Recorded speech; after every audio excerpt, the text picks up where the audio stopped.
Magandang araw po, welcome po sa aking channel, Nov9 TV. Patalasasan po, meron po ba kayong mga properties na napapabayaan or non-performing assets? Plan nyo ibenta, pero wala kayong oras pagbenta nito. Kung ito'y pagkakatiwala nyo po sa amin, tawag lang po kayo sa aking numero, usap po tayo, gawan ko po ng video for free. Yes, libre po. Wala po kayong babayaran. Tutulungan pa namin kayong mabenta ang inyong property. Kami na po bala sa marketing, sa boosting, pati po sa paid advertisements, even sa tripping. Hindi na po kayo mapapagod sa pag-entertain ng mga buyers. Kami na po bala sa lahat. Tawag lang po kayo.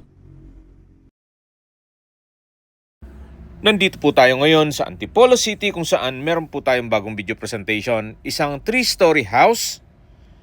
May lot area po ito na 200 square meters at may floor area na 450 square meters more or less. Nasa loob po ito ng isang subdivision na napakatahimik po ng lugar, sariwa ang hangin at sa klima naman po banayad lang. Hindi naman siya ganun kainit at hindi naman ganun kalamig. Napaganda po ng lokasyon, malapit po sa SM Center, Antipolo Downtown. At iba pang business establishments. Tungkol naman po sa dokumento nito, ito'y titulado, buhay po ang may-ari, kaya wala po kayong maging problema sa documentation o sa transfer ng title. Halos hindi naman po ito natirhan ni owner, gawa ng nasa Amerika po sila. Kaya kung ang interested buyer ay nasa Amerika, mas mapapabilis po ang inyong transaksyon. Ito pong property ay nasa mataas na lugar. Ang estimated elevation above sea level ay 335 feet. Kaya flood-free area. Tunghayan niyo po itong kapaligiran bago tayo pumasok sa loob ng property. Marami na rin pong mga kabahayan dito at malapad po itong concrete road. Nakabakod na rin po buong property.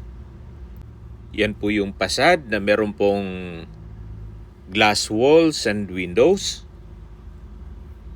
May balkonahe at ito pong garahe ay kakasya po ang dalawang SUV.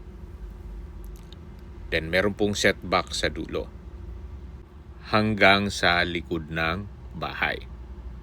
At nandun naman po yung service area at yung access door papunta sa formal kitchen. Yan po yung main door at dito naman po yung garden. Meron po itong mga ornamental plants. Yan po yung glass wall and window na nag-serves as natural sunlight sa living area at sa staircase. Lipat na po tayo dito sa may main door. Meron po itong glass panel at aluminum screen door. Ito po yung naka-solid wood door. Welcome po dito sa bahay ni Ma'am at Sir. Yan po yung staircase. Naka-double high ceiling. At dito naman po yung living area, dining area at yung formal kitchen. Dito po sa may dining area side ay meron pong access door na may security grill. Yun po yung sa dulo ng garahe na pwedeng gawing covered lanai. Sa mga furnishings po, hindi po kasama pati mga appliances, pero lang po nung mga built-in. So, bare lang po, as in literal na bahay lang. At dito naman po tayo sa may formal kitchen. Meron pong island. May kitchen countertop. Kitchen cabinet. At storage ng kitchen utensils. Meron din pong stainless sink with faucet at kitchen window. Yan po ang formal kitchen. Naka-granite kitchen countertop.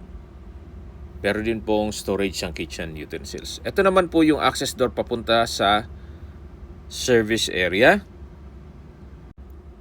Covered na rin po dito sa likod at hanggang dun yan sa dulo. Balik po ulit tayo dito sa loob. Mula po dito sa formal kitchen, matatanaw natin ang dining area at living area.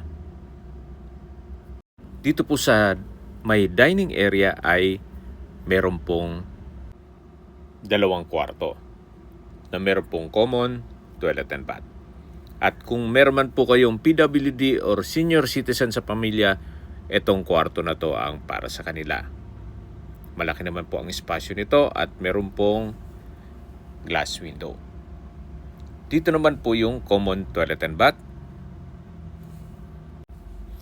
Pasok po tayo. Meron pong hand wash basin, water closet, tile bathroom wall, at may exhaust fan. Dito naman po sa kabila ay yung shower room. Meron din pong bathroom window at ito'y naka-tile bathroom wall. Dito naman po ay yung pangalawang kwarto na sa ngayon po ay ginawang stock room. Pwede rin pong gawing office o di kaya'y maid's room. At paglabas naman po dito, yan po ulit yung dining area, yung living area, yung formal kitchen, yung access door papunta sa covered lanay o dun sa dulo ng garahe. At dito naman po yung foyer o silid tanggapan na meron pong glass wall and window. Double high ceiling po yan.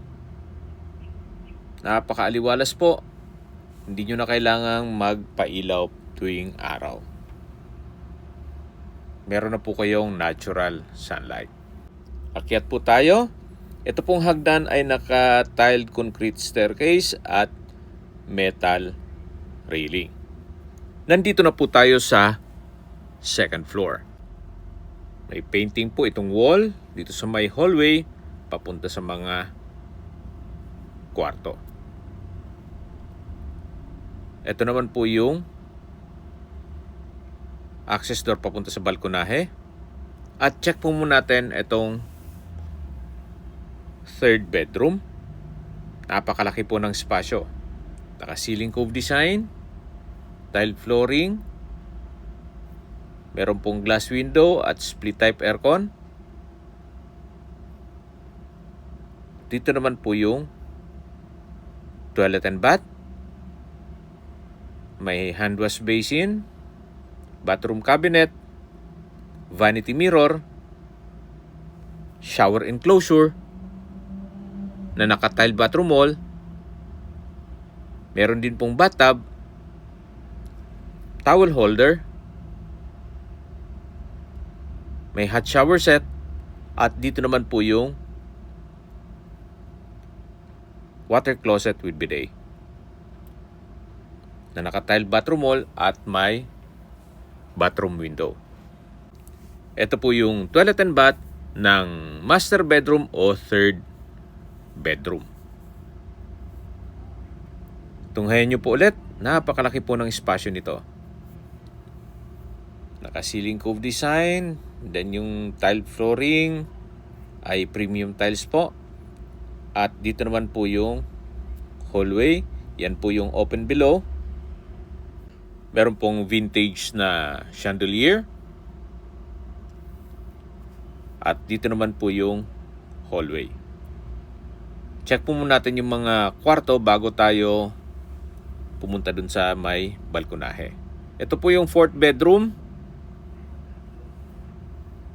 Malaki din ang espasyo. May 2 glass window.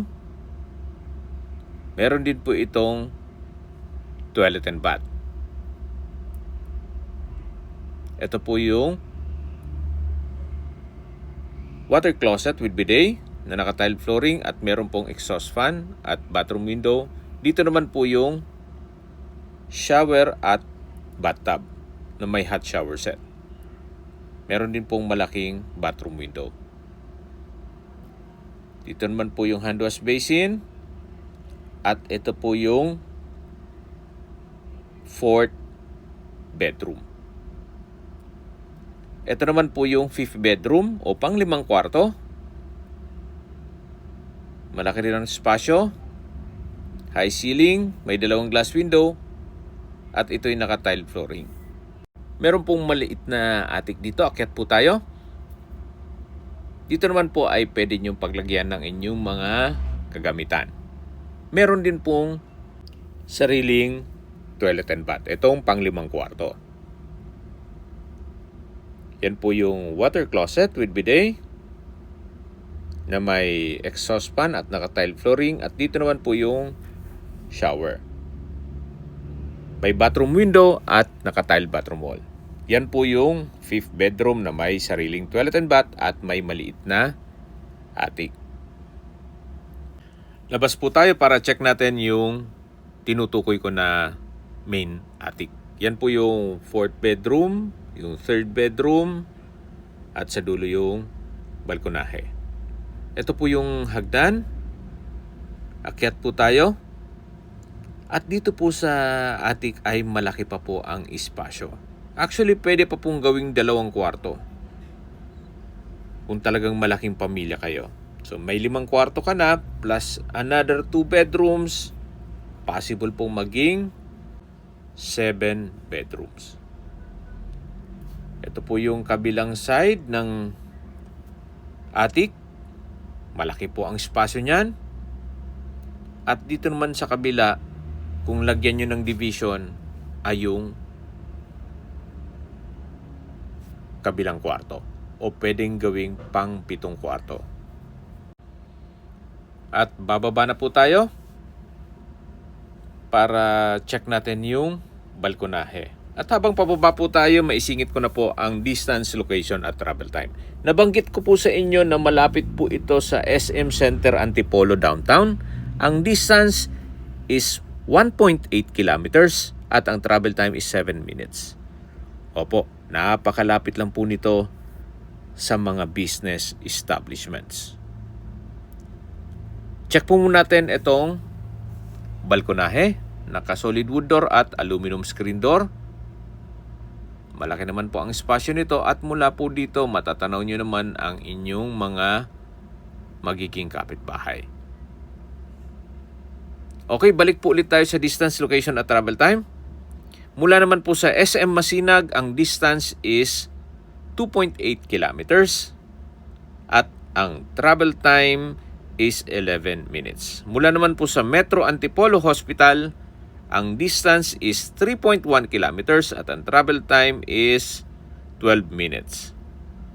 Yan po yung lagi kong binabanggit sa inyo na dapat nyo i-consider sa paghanap ng property ay yung meron pong malapit na hospital. Hindi ko naman po sinasabing sakitin kayo. Yan naman po for emergency purpose lang naman. At mula naman po sa Eastwood City sa Libis, ang distance is 9.9 kilometers at ang travel time is 24 minutes. Mula naman po sa Cubao, ang distance is 11 kilometers at ang travel time is 37 minutes. Napaganda po ng lokasyon, malapit po sa lahat, especially sa Manila. Kung hanap nyo po isang malaking property na may 5 bedrooms at may attic na pwede pong gawing 2 kwarto, you might consider this property. Kaya naman po ito bebenta na ni Madam ay for good na po sila sa Amerika. Okay, sa presyo na po tayo. Binebenta po ito ni owner sa halagang 17 million pesos. Net, ibig pong sabihin si buyer na ang sasagot sa lahat ng taxes at expenses with regard to documentation. Tunghayan niyo po ulit itong pasad bago natin tapusin ang video. May 3-story house ka na, 5 bedrooms at malaking attic, nasa loob ng isang subdivision na malapit po sa lahat ng business establishments at accessible po sa public transportation. Well, pag-isipan nyo po ito. Sa halagang 17 million pesos, may malaking bahay na po kayo. Well, hindi na may iwasan ng mga komento na may edad na yung bahay, pero ang mga bagong bahay po ngayon sa ganyang presyo ay nasa 18 million. Ang lot area po ay nasa 120 lang. Baka townhouse lang din ang mabibili nyo na malapit sa Manila. Anyway, mas maigi pong i-check nyo personally itong property na to para ma-assess nyo na malapit po sa katotohanan ang mga sinasabi ko. Sa mahal po ng construction cost, labor at materials, baka kulangin po ang 17 million pesos ninyo pag nagpatayo kayo ng ganitong kalaking bahay at bibili pa kayo ng lote. Yung sa likod po nito ay nabenta raw ng 24,000 pesos per square meter. Ganun na po kamahal ang bentahan o presyo ng lupa dito sa Antipolo. Especially malapit po sa SM Center, Antipolo Downtown. Kung may mga katanungan po kayo, tawag lang po kayo sa aking numero. At sa mga kababayan naman natin nasa ibang bansa, meron po akong WhatsApp, Viber, Telegram at Signal. Same number lang po, 0917-316-3399. Sa mga nagtatanong naman po ng aming Facebook, meron po aming Facebook page na Nov9TV at Facebook Real Video. Meron din pong TikTok at Instagram. May ibang YouTube channel po kami, the Nov9TV channel, Nov9TV Listings, Nov9TV On The Spot, Nov9TV Updates, at Nov9TV House Rental. Sana po naibigyan nyo ang video presentation. Paki-like and subscribe na lang po sa aking channel para ma-update din po kayo sa aking future listings. Kung sakali po hanap nyo yung mas malaking sukat ng lupa, meron din po kami ibang listings na pwede nyong pagpilian. Huwag po kayong mag-atubiling tumawag sa amin. Then, let us know your budget para malaman namin kung anong property pwede naming ilog sa inyo. Sa lahat pong viewers, subscriber at nagtiwala po sa amin, salamat po sa suporta. Ingat po kayo lagi at yung pamilya. Maraming salamat po.